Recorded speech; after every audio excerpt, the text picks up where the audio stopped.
Welcome back to Grim Advice with Gretta Myers. You've entered the grimoire with 2 M's. We won't turn any pages today. No, it's really short. Specifically, okay, let's slate the week. Let's slate the week as one does when... Okay.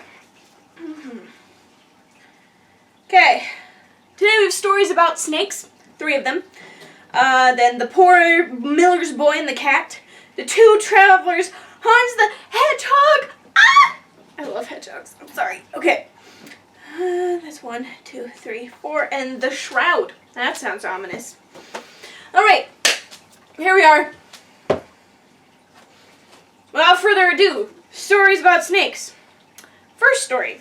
There was once a little child whose mother gave her every afternoon a small bowl of milk and bread, and the child seated herself in the yard with it. When she began to eat, however, a snake came creeping out of a crevice in the wall, dipped its little head in the dish, and ate with her. The child had pleasure in this, and when she was sitting there with her little dish, the snake did not come at once. She cried, "Snake, snake, come swiftly. Here come, you tiny thing. You shall have your crumbs of bread. You shall refresh yourself with milk." Then the snake came in haste and enjoyed its food. Moreover, it showed gratitude, for it brought the child all kinds of pretty things from its hidden treasures, bright stones, pearls, and golden playthings. The snake, however, only drank the milk and left the breadcrumbs alone. Then one day the child took its little spoon and struck the snake gently on its head with it and said, "Eat the breadcrumbs as well, little thing." The mother, who was standing in the kitchen, heard the child talking to someone, and when she saw she was striking a snake with her spoon, ran out with a log of wood and killed the good little creature. From that time forth a change came over the child. As long as the snake had eaten with her, she had grown tall and strong, but now she lost her pretty rosy cheeks and wasted away. It was not long before the funeral bird began to cry in the night, and the red breast to collect little branches and leaves for a funeral garland, and soon afterwards the child lay on her bier.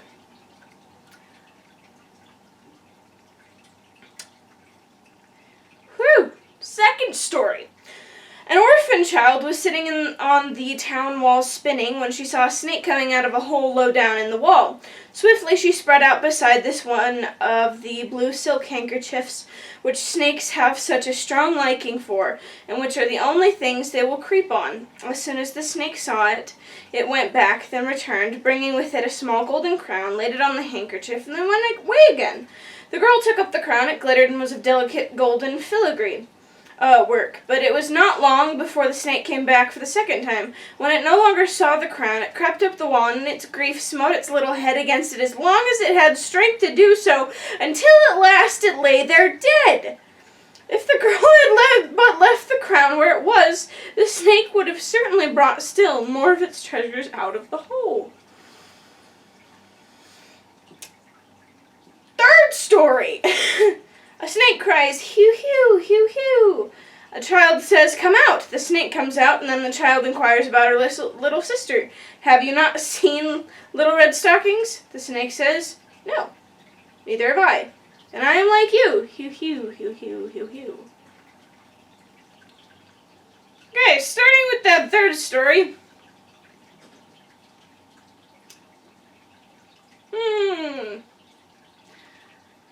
Well, okay. On the one hand, we are in common with many people that we wouldn't think we are, like snakes. However, snakes are not ever really used to represent good people, typically speaking.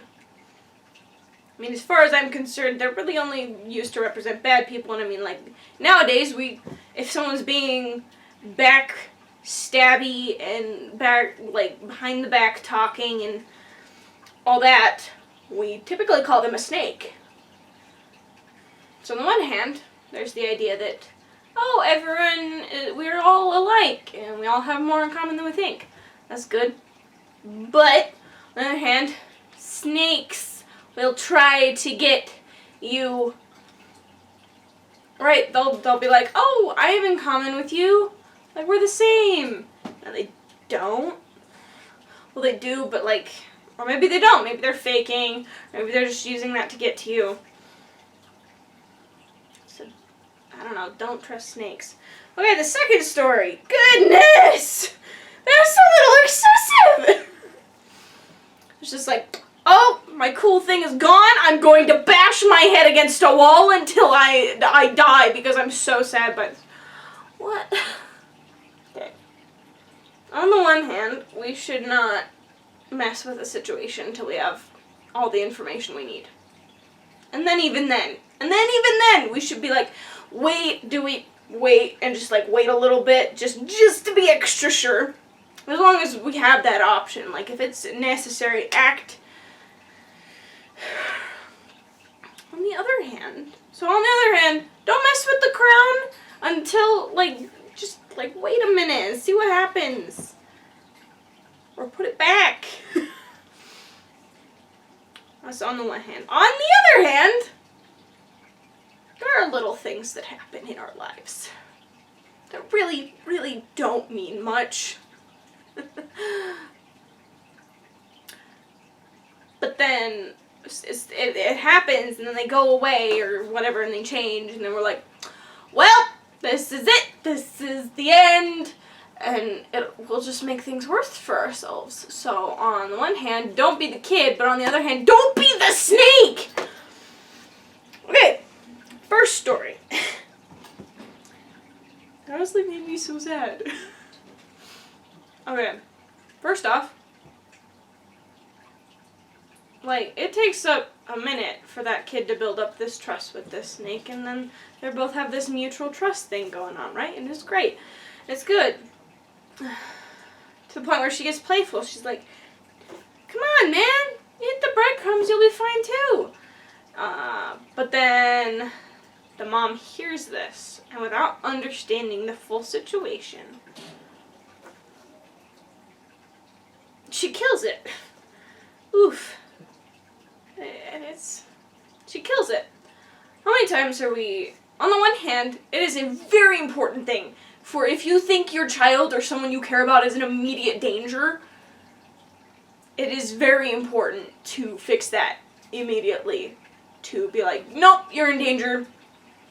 On the one hand, sometimes we misunderstand situations. And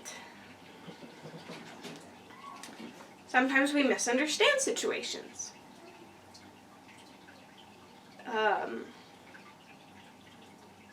And we find out later that it was not what we thought, and that it was fine, and that it really didn't mean anything, but in the moment it felt like danger. Or we find out that, hey, this looks like a bad thing. Is this a bad thing? And so we try to fix it, but in reality it's fine. It's fine. I mean, haven't we all, yeah. So, both of those are valid. I think the other thing I want to point out is sometimes we don't notice the full effect of someone on us until they're gone. Certainly we understand this person makes me happy and whatever, but then once they're gone, it can leave a gaping hole in us, and we're like, I don't understand. Why is this so hard?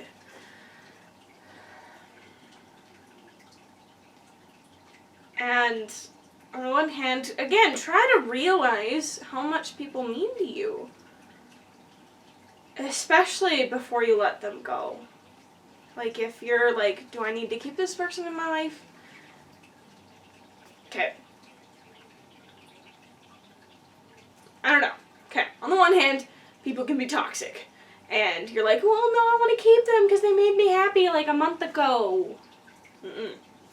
Let them go. On the other hand, and it's still going to be hard. People's absences, or even animals' absences, can, whether through death or just loss, it hurts, no matter how terrible that person was to you. But if that person's good to you, it hurts.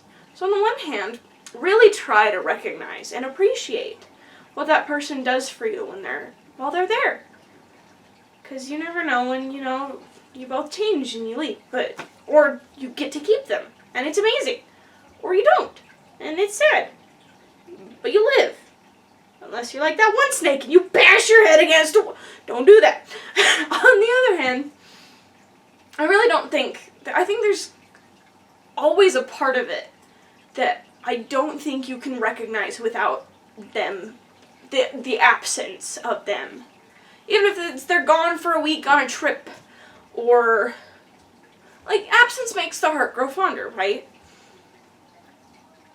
And I think that's true. There's always going to be a part that you don't know, like, and maybe that's a bad thing, that absence make the heart grow fonder, because you relive all these memories and you're like, it was the best time ever, and maybe it wasn't. I don't know. Alright, my gremlins, thank you for joining us for another happily ever after, or not so happily ever after. That's up for you to decide. This is up for you to decide. What you decide is valid, because you're valid. You are. Either way, this is the end for this episode. So tune in later and we can learn more and turn new pages, maybe, together.